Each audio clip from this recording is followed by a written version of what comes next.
ဒေသနာဟောတိကာမယနေ့ကြအောင်မူလပဂတိအေရှားရှိပေသာသောမဟာပတံလွန်တူသံတိ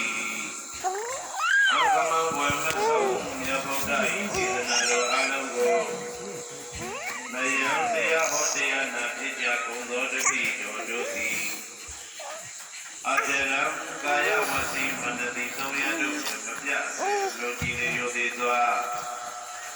ဝန္ဒမသာသနာတော်အရှိက၍တည်တံ့စေရန်မြတ်တိတ်တာဖြင့်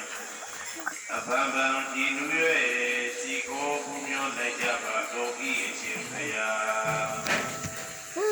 သာရိပုတ္တမဒေယံသန္တနာလေးညတိတ်တကံ